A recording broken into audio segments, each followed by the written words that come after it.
माननीय अरविंद केजरीवाल जी अपनी वच्चे आ गया છે તો સિક્યુરિટી પર્પસ થી આગળનો જે પેસેજ છે એને ખાલી કરવા માટે વિનંતી ઉપર કરીને તમામ સાથી મિત્રોને વિનંતી કે આગળનો જે આપણા પેસેજ છે એને ખાલી કરે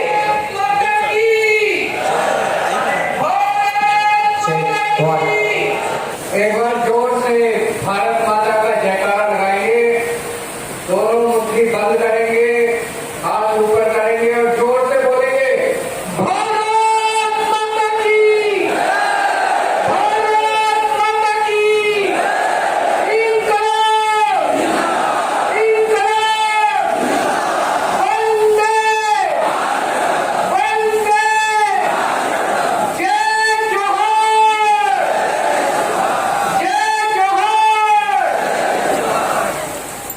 इतने हजारों हजारों की संख्या में आए हुए आदिवासी समाज के सभी भाइयों बहनों माताओं बुजुर्गों बच्चों आप सब लोगों को नमस्कार, सब लोगों को मेरा प्रणाम। और खासकर जो टेंट के बाहर पीछे इतनी बारिश में अपने सर के ऊपर कुर्सी लगा के लोग खड़े हुए हैं, मैं तहे दिल से आप लोगों का शुक्रिया अदा करता हूँ। इतनी तकलीफ उठा के आप लोगों ने इंतजार किया हमारे आने का, मैं बहुत बहुत आप लोगों का आभारी हूँ। वैसे हमारे यहाँ बारिश को बड़ा शुभ माना जाता है, बारिश को बहुत अच्छा माना जाता है। आज की बारिश इतनी भारी बारिश जो हो रही है, थोड़ी तकलीफ तो हुई, लेकिन ये दिखा रहा है कि भाजपा का जाने का टाइम आ गया है।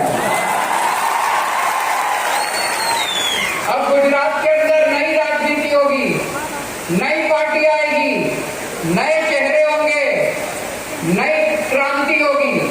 गुजरात के अंदर बदलाव शुरू होगा।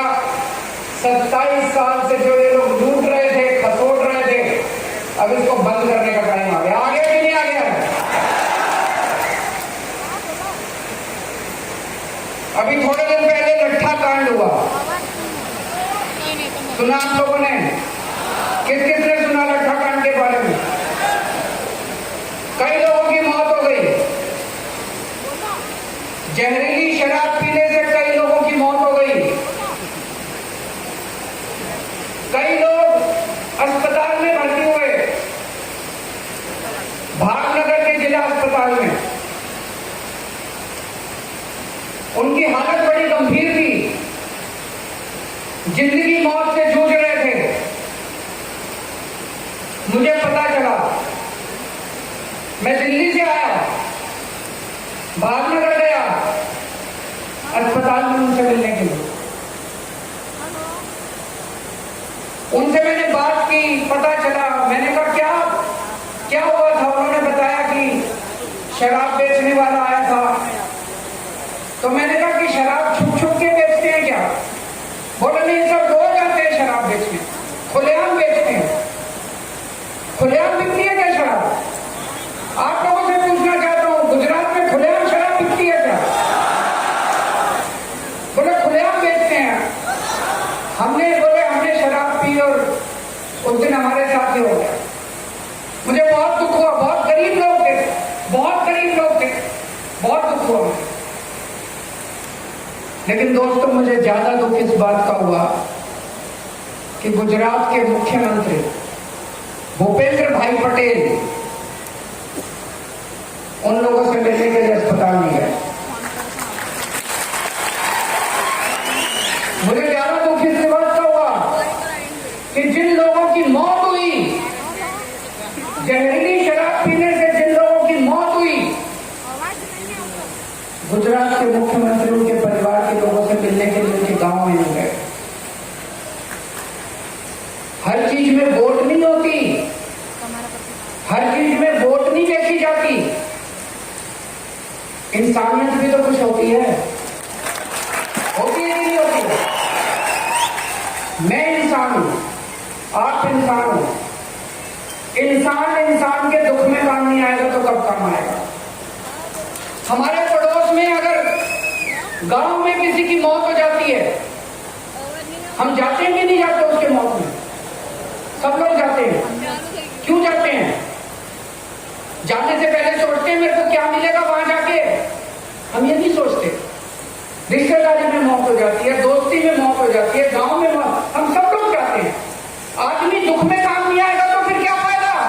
इंसान का जन्म बेकार है। गुजरात के मुख्यमंत्री भूपेंद्र भाई पटेल, गुजरात के लोगों की मौत हो गई, उनसे उनके दुख बांटने के लिए नहीं गए। दिल्ली का मुख्यमंत्री आके उनके पास जा सकता है, गुजरात के मुख्यमंत्री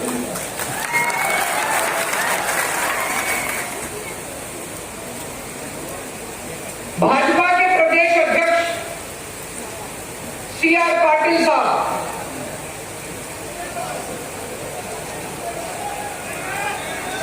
वो भी नहीं गए, वो भी किसी से मिलने नहीं गए, अस्पताल में भी नहीं गए। जिन लोगों के घर में मौत हुई थी उनके घर में मिलने के लिए भी नहीं गए। ऐसी पार्टी का क्या फायदा? आप लोगों ने, गुजरात के लोगों ने इतना भारी बहुमत देके इनको 27 साल इनको राज दिया। आप लोगों ने, ये आपके घर में मौत होने पे आपसे मिलने भी नहीं आते, क्या फायदा इस बात? उन्हीं को साथ दोस्त तो वो होता है ना जो दुख में काम आए। होता है कि नहीं होता? सुख में तो सारे काम आते हैं, शादी ब्याह में तो सब आ जाते हैं। मेरे घर में अगर मौत हुई, अगर कोई नहीं आया, इसका मतलब वो मेरा दोस्त नहीं है, इसका मतलब वो मेरा साथी नहीं है। जो दुख में काम नहीं है वो साथी नहीं। दोस्तों, मैंने पता किया, गुजरात के अंदर खूब दारू बिकती है, खूब शराब बिकती है, खुलेआम बिकती है, गांव गांव में बिकती है, गली गली में बिकती है, शहर शहर में बिकती है। कहते हैं दारू बंदी है, यहाँ पे तो शराब बंदी है, नशा बंदी है गुजरात में। तो ये इतनी हजारों करोड़ों रुपए की दारू कौन बेचता है?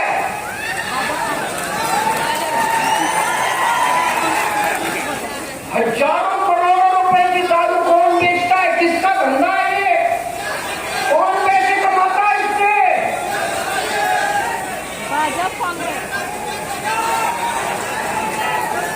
दोस्तों, अगर आप इनको वोट दोगे तो ये आपके बच्चों को दारू पिलाएंगे, या आपके बच्चों को जहरीली शराब पिलाएंगे। अगर आप इनको वोट दोगे तो नकली दारू का धंधा चलता रहेगा, गैर कानूनी दारू का धंधा चलता रहेगा। दिल्ली में 5 साल 7 साल हुए मेरे को सरकार चलाते हुए। दिल्ली में हमने शानदार स्कूल बना दिए, इतने अच्छे स्कूल, गरीबों के बच्चे, रिक्शे वाले के बच्चे, मजदूर के बच्चे, दलितों के बच्चे अब इंजीनियर बन रहे हैं, डॉक्टर बन रहे हैं, वकील बन रहे हैं, बड़े बड़े बिजनेस आइडिया लेके आ रहे हैं। शानदार शिक्षा मिल रही है, शानदार स्कूल बना दिए, शानदार अस्पताल बना दिए, रोजगार दिए मैंने बच्चों को। आप दिल्ली जाके देखो, इनको वोट दोगे या आपके बच्चों को जहरीली शराब दोगे, पिलाएंगे। मुझे वोट दोगे, मैं आपके बच्चों के लिए स्कूल बनाऊंगा, आपके बच्चों को नौकरी दूंगा। अब बदल दो, अब आपके पास मौका है, इस बार बदल दो। अभी तक बीजेपी और कांग्रेस में इलू इलू चलता था। इलू मतलब आई लव यू। बीजेपी बोलती थी कांग्रेस को इलू आई लव यू, कांग्रेस बोलती थी बीजेपी को इलू इलू आई लव यू। दोनों में इलू इलू चलता था बीजेपी कांग्रेस में।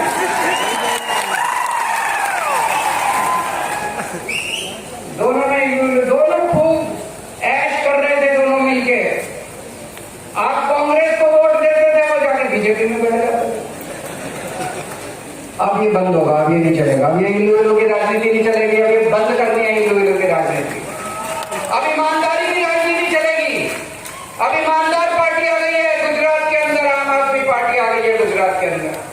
अब ईमानदारी की राजनीति चलेगी, ये बंद करना है। कांग्रेस को वोट देने से कोई फायदा नहीं है। इस बार एक भी वोट कांग्रेस को नहीं पड़ना चाहिए, हर वोट आम आदमी पार्टी को, झाड़ू को पड़ना चाहिए। कांग्रेस में कई नेता तो छोड़ के बीजेपी में चले गए, कई नेता चुनाव के पहले चले जाएंगे और जो बचेंगे वो सारे चुनाव के बाद चले जाएंगे कांग्रेस में। तो अब कांग्रेस में कुछ नहीं बचा। ये वाला चुनाव सीधे सीधे आम आदमी पार्टी और बीजेपी के बीच में है।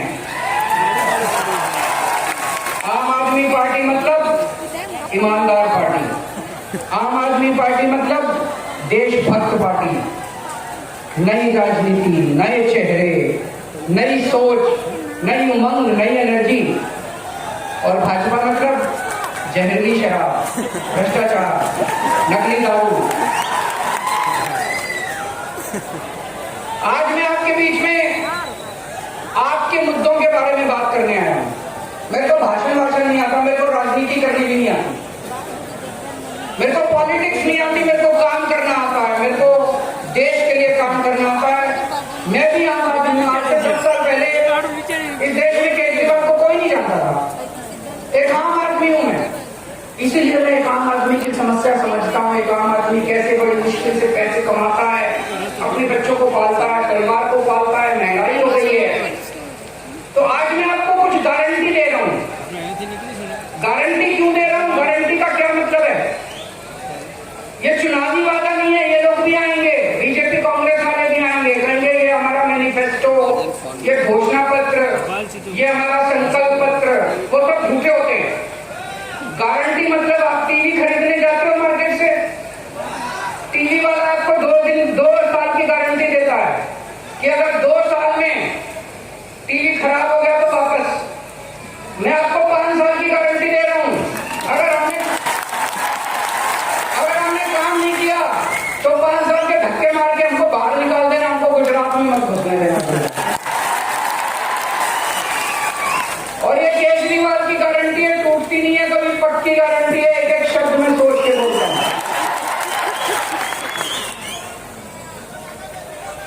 पहली गारंटी जो भी महेश भाई ने कहा, आदिवासी समाज के लिए हमारे संविधान के अंदर अलग व्यवस्था की गई है। अलग व्यवस्था क्यों की गई है? आदिवासी समाज का संस्कृति अलग है, बहुत गरीब है। इसीलिए बाबा साहब अम्बेडकर ने, संविधान के निर्माता ने, आदिवासी समाज के लिए 5th शेड्यूल बनाया, 5वां शेड्यूल बनाया, लेकिन किसी ने लागू नहीं किया। आम आदमी पार्टी को वोट दो, पहली बार गुजरात के अंदर 5th शेड्यूल लागू करके दिखाएंगे। मेरी गारंटी है। दूसरी, पेसा एक्ट आया। पेसा एक्ट कहता है गांव सभा, ग्राम सभा विधानसभा से भी बड़ी होगी, संसद से भी बड़ी होगी। जो ग्राम सभा तय करेगी वही पक्का, उसके ऊपर किसी को अधिकार नहीं दिया। उसको ये मानते ही नहीं है। ग्राम सभा में जारी कहती रहती है, प्रस्ताव पारित करती रहती है, पुलिस भेज के सारी जमीनों पे कब्जा कर देते हैं। करते ही नहीं करते हैं। अब ऐसे नहीं होगा। अब ग्राम सभा सुप्रीम करके दिखाएंगे। गुजरात के अंदर ग्राम सभा सुप्रीम होगी, जो ग्राम सभा कहेगी वही होगा। पेसा एक्ट को लागू करके दिखाएंगे। पेसा एक्ट को गुजरात के अंदर पहली बार लागू करके दिखाएंगे। तीसरी बात, ट्राइबल एडवाइजरी कमेटी, उसका मतलब है ये तय करना कि आदिवासी क्षेत्र के अंदर कितना पैसा कहां खर्च होना चाहिए, आदिवासी लोगों के विकास के लिए क्या काम करना चाहिए, आदिवासी समाज के क्या मुद्दे हैं उनका निस्तारण कैसे करना चाहिए। तो ये तो ट्राइबल वाले ही बताएंगे ना, आदिवासी समाज की तो बताएगा उनकी क्या समस्या है।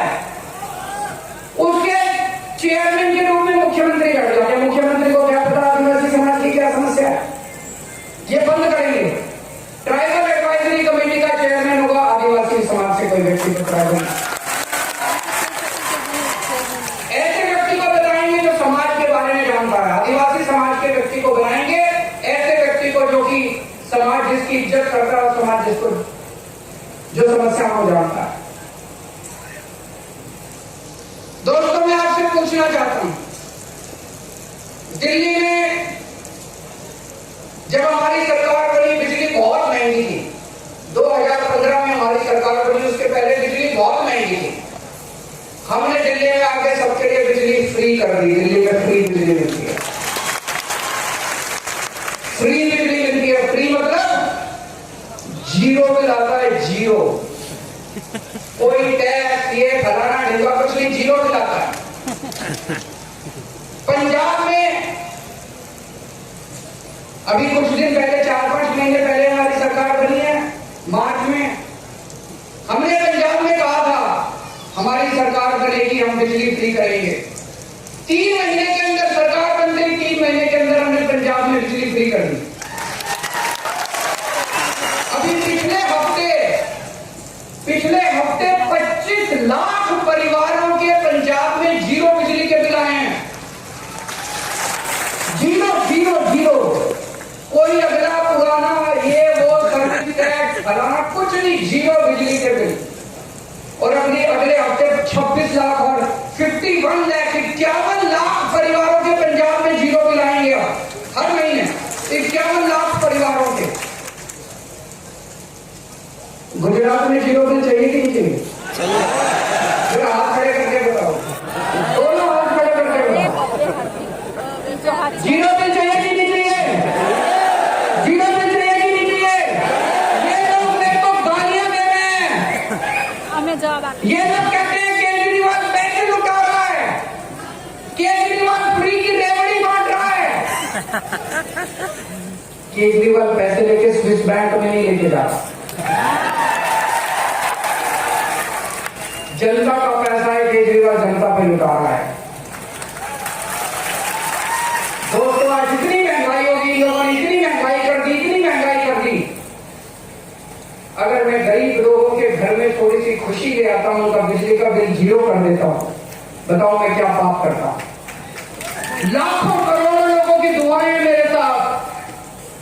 मेरे पास बैंक में कोई बैलेंस नहीं है, मेरे पास कोई पैसा नहीं है, मेरी पार्टी भी फक्कड़ है, मैं भी फक्कड़ हूं। लेकिन आज जो देश भर में इतना समर्थन मिल रहा है, वो केवल आपकी दुआओं का नतीजा है, आपके आशीर्वाद का नतीजा है। आज पंजाब के अंदर 25 लाख लोगों के जब बिल आ रहे हैं, वो हमें इतनी दुआएं दे रहे हैं, इतनी दुआएं, इतने खुश हैं लोग, यकीन नहीं हो रहा लोगों को, नाच रहे हैं गांव के अंदर, अरे जीरो बिल आ गया, जीरो बिल आ गया। यकीन नहीं होगा, आजादी के बाद 75 साल में लोगों के जीरो बिजली के बिल आने लगे हैं।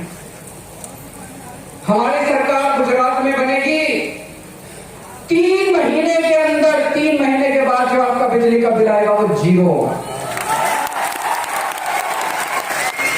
केजरीवाल की गारंटी है, हर परिवार को 330 यूनिट बिजली मुफ्त देंगे और पुराना आपका जितना बकाया है बिजली का बिल वो सारा माफ कर देंगे।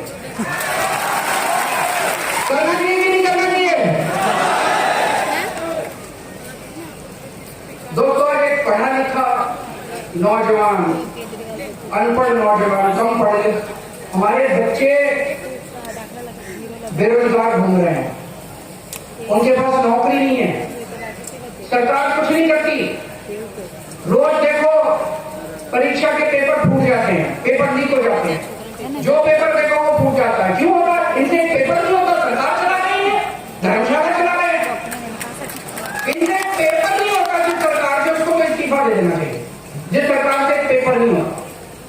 तो दोस्तों, मैंने दिल्ली में पिछले 5 साल में 12 लाख बच्चों को रोजगार दिलवाया है, 12 लाख बच्चों को। वेबसाइट के ऊपर मैं झूठ नहीं बोल, 12 लाख बच्चों को रोजगार दिलवाया है। मेरे को नौकरी दिलवानी आती है, मेरी नीयत भी साफ है, मैं बच्चों को रोजगार दिलवाना चाहता हूँ, उनके घर में खुशियां देखना चाहता हूँ। हमने गुजरात के युवाओं को वादा किया है, हमारी सरकार बनेगी, हर बेरोजगार युवक को 5 साल में हर बेरोजगार युवक को रोजगार दिलाएंगे। और जब तक रोजगार नहीं मिलता तब तक 3000 रुपए महीने के हिसाब से बेरोजगारी भत्ता मिलेगा।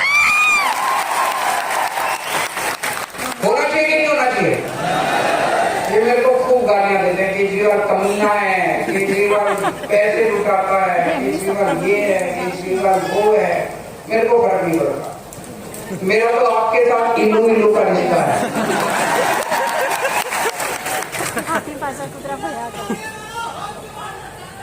मैंने पूरी प्लानिंग करी है। महेश भाई के साथ बैठ के, गोपाल इटालिया के साथ, ईशुदान भाई के साथ, इंद्रानील भाई सबके साथ बैठ के मैंने प्लानिंग करी है। हम आपके लिए 10 लाख सरकारी नौकरियों का इंतजाम करेंगे। 10 लाख सरकारी नौकरियों का इंतजाम करेंगे। उसमें आदिवासी समाज को पूरा हक मिलेगा, उनको पूरा अपना कोटा मिलेगा। इनके बस की बात नहीं है, ये हम ही कर सकते हैं। 10 लाख सरकारी नौकरियों का इंतजाम करेंगे। दिल्ली में हमने स्कूल बहुत अच्छे बनाए। आदिवासी समाज आज पिछड़ा इस वजह से क्योंकि उनको अच्छी शिक्षा नहीं मिली। मेरी गारंटी है, मैं खुद सुपरवाइज करूंगा। हर गांव में आदिवासी समाज के हर गांव में एक शानदार प्राइवेट से भी अच्छा सरकारी स्कूल बनाएंगे हर गांव के अंदर। आपके बच्चों को अच्छी शिक्षा देने की मेरी जिम्मेदारी है। हर गांव में एक अच्छा अस्पताल, अच्छा मोहल्ला क्लिनिक और जिले के अंदर अच्छा एक अस्पताल बनाएंगे। दिल्ली में हमने बहुत अच्छे अस्पताल बनाए हैं। दिल्ली में हमने बहुत अच्छे सरकारी अस्पताल। दिल्ली में 2 करोड़ लोग रहते हैं। दिल्ली के अंदर मैंने ऐसी व्यवस्था कर दी, सरकारी अस्पताल बहुत अच्छे बना दिए। हर मोहल्ले में एक क्लिनिक खोल दिया और दिल्ली के 2 करोड़ लोगों के लिए हमने सारा इलाज मुफ्त कर दिया। दवाइयां भी मुफ्त, टेस्ट भी मुफ्त। आपका ऑपरेशन कितना भी महंगे से महंगा ऑपरेशन हो वो भी मुफ्त। आपके लिए भी ये इंतजाम करेंगे, सारा इलाज मुफ्त। आपके लिए अच्छे अस्पताल बनाएंगे। अगर सरकारी अस्पताल में कोई नहीं हो सकता, आपको प्राइवेट से कराना पड़ेगा, वो भी मुफ्त होगा, सरकार उसका पैसा देगी। होना चाहिए कि नहीं होना चाहिए? जितने हमारे आदिवासी समाज के लोग बेघर हैं, जितने बेघर हैं वो सबसे गरीब हैं, उनके घर पे छत, उनके सर पे छत नहीं है, सरकार उनको घर देगी, उनको एक फ्री में घर देगी। जितने आदिवासी समाज के लोग बेघर हैं और हर गांव को एक पक्की सड़क के साथ जोड़ा जाएगा। ये सारी बातें मैंने छोटू भाई वसावा, महेश भाई से सबके साथ मिलकर हम लोगों ने बनाया है। मंजूर है आप लोगों को? दोस्तों, जैसे मैंने कहा, मैं फक्कड़ आदमी हूं, मेरे पास पैसे नहीं है चुनाव लड़ने के। चुनाव आपको लड़ना पड़ेगा, काम आपको करना पड़ेगा। 3 महीने रह गए। एक आदमी को अपने अपने गांव में जाके अब घर घर जाना है और सब लोगों को बोलना है कि एक वोट झाड़ू को पड़ना चाहिए। एक आदमी या जितने लोग आए हैं, आज कसम खा के जाएं कि कम से कम एक आदमी अगले 3 महीने में 100 लोगों को आम आदमी पार्टी को वोट देने के लिए तैयार करें। भारत माता की।